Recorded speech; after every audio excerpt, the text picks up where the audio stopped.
आप सभी को जय मसीह की। और आज हम पढ़ेंगे पहला कुरिन्थियों उसके 12 अध्याय उसके 28 आयत से पढ़ेंगे। और तो यहाँ पर लिखा 28 आयत से कि और परमेश्वर ने कलीसिया में अलग अलग व्यक्ति नियुक्त किए हैं, प्रथम प्रेरित, दूसरे भविष्यवक्ता, तीसरे शिक्षक, फिर सामर्थ्य के काम करने वाले, फिर चंगा करने वाले और उपकार करने वाले, प्रबंध करने वाले और नाना प्रकार की भाषा बोलने वाले।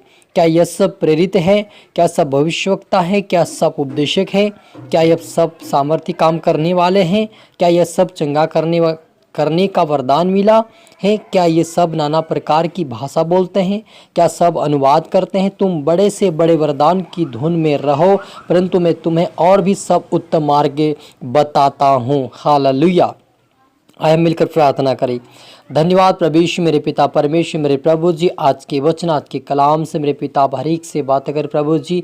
आज का वचन हर एक के जीवन में पिता परमेश्वर बदलाव को लेकर आए पिता, और सच्ची सेवा करने पाए। जिस आपकी सेवकाई जो पिता परमेश्वर 5 प्रकार की सेवा है, उस सेवकाई को हर एक पिता आपके दास दासी लोग आत्म और सच्चाई से उस सेवा में करे पिता, और सेवा में रहे प्रभु, सेवका अच्छी करने पाए और दूसरों के लिए आशीष कारण बने। ऐसा होने दे मेरे परमेश्वर। जितनी भी आपकी बेटा बेटी सुने या देखे प्रभु, आशीष बरकत पाए और सेवका में आगे बढ़ने पाए और विश्वास में आगे बढ़े हो, तेरे राज्य की वारिस बने। सोने मेरे यीशु राजा सभी की तरह हाथ में सौंपते प्रार्थना दो यीशु के नाम से मांगते हैं, आमीन।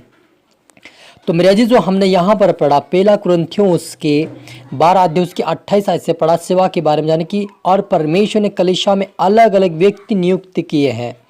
पहला है प्रथम प्रेरित, दूसरा भविष्यवक्ता, तीसरा शिक्षक है, फिर सामर्थ्य के काम करने वाले, फिर चंगा करने वाले और उपकार करने और प्रबंध करने वाले और नाना प्रकार की भाषा बोलने वाले हैं।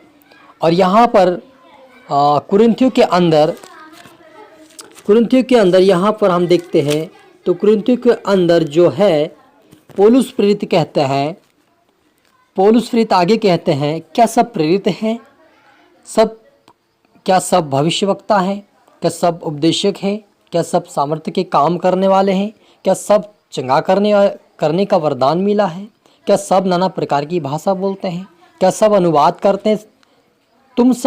तुम बड़े से बड़े वरदानों की धुन में रहो, परंतु मैं तुम्हें और भी सबसे उत्तम मार्ग बताऊंगा, और भी मैं तुम्हें सबसे उत्तम मार्ग बताता हूँ। तो मेरे अजीजों, यहाँ पर जो है 5 प्रकार की सेवा के बारे में लिखा है।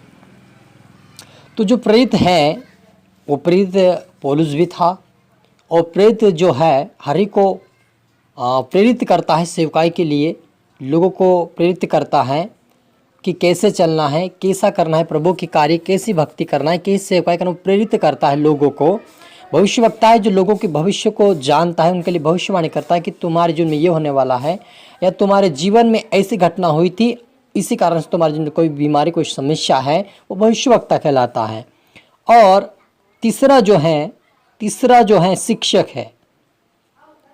तीसरा कौन है? शिक्षक के रूप में वचन को बताना। उसके अंदर भविष्यवाणी के वरदान नहीं है, उसके अंदर प्रेरित के समान उसके अंदर वो बातें नहीं है जो पौलुस के अंदर थी, लेकिन वो क्या करेगा? शिक्षा के रूप में वचन को बताएगा, लोगों को शिक्षा देगा, यानी कि परमेश्वर के दासों को शिक्षा देगा। वो दासों को जब तैयार करते हैं ना, उनको वो शिक्षा देगा कि हम प्रभु यीशु मसीह की ये शिक्षा है, और शिक्षा के रूप में लोगों को भी शिक्षा देगा। वो प्रभु यीशु मसीह के बारे में शिक्षा समझाएगा, सिखाएगा, वो शिक्षक होता है। और फिर होता है कि फिर सामर्थ्य के काम करने वाला, फिर चंगा करने वाला व्यक्ति होता है।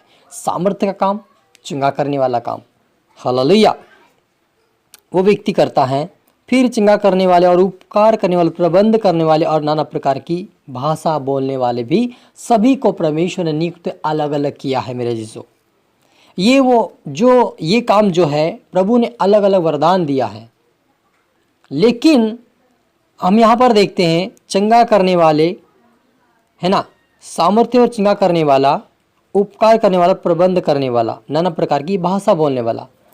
ये जो बातें हैं वो भविष्यवक्ता के अंदर भी पूरी चीज़ें दिखाई देती है। अन्य भाषा भी बोलता है, भविष्यवाणी भी करता है, सामर्थ्य काम भी करता है, ये उसके अंदर रहता है। दूसरी और हम पहला देखते प्रेरित को देखते, प्रेरित के अंदर जो एपोस्टल होता है, प्रेरित होता है, उसके अंदर भी ये सारी बातें होती है। सामर्थ्य के काम, और कभी कभी वो लोगों के जीवन में भविष्यवाणी की बातें भी बोल देता है और उनके मन को जांच लेता है, क्या होने वाली बातों को बता देता है, अन्य भाषा बोलता है। वो भी प्रेत के जुनून भी ये होता है। लेकिन कुछ कुछ समय के अंदर किसी को चंगा करने का ही वरदान है, सिर्फ भविष्यवाणी करने का नहीं है।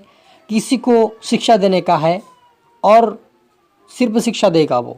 लोगों को उद्धार तो ज़्यादा उसके द्वारा उद्धार तो होगा, लेकिन वो शिक्षा के रूप में उद्धार देगा प्रभु यीशु मसीह के नाम से। नाना प्रकार की भाषा बोलने वाले भी ये एक वरदान है। वो व्यक्ति विश्वासी हो सकता है, वो विश्वासी जो में चंगा करने का वरदान हो सकता है। ये अलग अलग क्या है, प्रभु यीशु मसीह की सेवकाएँ है। लेकिन आज लोग इस सेवकाएँ के लिए लड़ रहे आपस में। भविष्यवक्ता अगर भविष्यवाणी कर रहा है तो उसके विरुद्ध में जो शिक्षा कर देने वाला वो उसके सामने विरुद्ध में खड़ा है। भाई ये क्यों इतनी भविष्यवाणी करता है, तो ये क्यों करता है, भाई ये क्यों करता है। तो प्रभु ने वरदान दिया तो वो करेगा काम।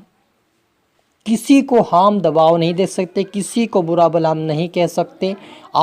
मैं सबसे कहना चाहता हूँ, हमें पहले से या हमें वचन देखना चाहिए, वचन क्या हमें कहता है, फिर हमें दूसरे के ऊपर उंगली उठाना चाहिए। चाहे वो एपोस्टल हो, प्रेरित हो, एपोस्टल प्रेरित हो, चाहे भविष्यवक्ता या प्रॉफिट हो, एक ही नाम है ना, प्रॉफिट हो या शिक्षक हो। लेकिन हम उनके विरोध में उंगली नहीं उठा सकते, क्योंकि यहाँ पर जो है वरदान अलग अलग परमेश्वर देता है। और लास्ट का जो बातें हैं 31 आयत के अंदर कहता है कि क्या सब अनुवाद करते हैं, तुम बड़े से बड़े वरदान की धुन में रहो। प्रभु ने साफ साफ लिखा यहाँ पर कि तुम बड़े से बड़े वरदान की धुन में रहो, छोटे छोटे कामों में मत देखो कि भाई मैं प्रार्थना करूँगी बीमारी चंगा हो जाएगा, बस हो गया। ऐसा प्रभु नहीं चाहता। प्रभु चाहता कि सभी बड़े बड़े काम करे प्रभु के नाम से। किसी को नहीं चाहता कि छोटे आप बना रहे, छोटा रहे, है ना। सभी को परमेश्वर चाहता है, वरदान देना चाहता है। मांगते तब उनको मिलता है, वो मेहनत करते तब मिलता है। जो मेहनत करता है, मांगता है, प्रभु से वफादारी ईमानदारी के साथ चलता है, उनको परमेश्वर पूरे वरदानों से भरे। ये सभी वरदान एक ही व्यक्ति के अंदर होता है, जो अपोस्टल और भविष्यवक्ता, उनके अंदर ये सारी चीज़ें पाई जाती है। लेकिन उससे नीचे जो सेवकाएं हैं, जो चंगा करने वाले, सामर्थ्य काम करने वाले और ये शिक्षक के रूप में है, उनको ये बातें सारी चीज़ उसके अंदर नहीं होती, क्योंकि वे उनका जो विचार है उसी के अनुसार है, उनकी विश्वास के अनुसार ही काम होगा। लेकिन जो भविष्यवक्ता है, अपोस्टल, उनकी विश्वास बड़ा है, इसलिए बड़े काम करेंगे, क्योंकि प्रभु ने भी कहा कि बड़े से बड़े वरदान की धुन में रहो। परंतु मैं तुम्हें और भी सबसे उत्तम मार्ग बताता हूँ। यीशु मसीह ने कहा कि मैं और भी उत्तम मार्ग तुम्हें बताता रहूँगा। मैं यही सीमित नहीं, आगे भी बताऊँगा। किसको? अपोस्टल को, जो प्रेरित रहेगा, भविष्यवक्ता जो प्रॉफिट रहेगा, उनको परमेश्वर कहता है कि और भी बात मैं बताऊँगा।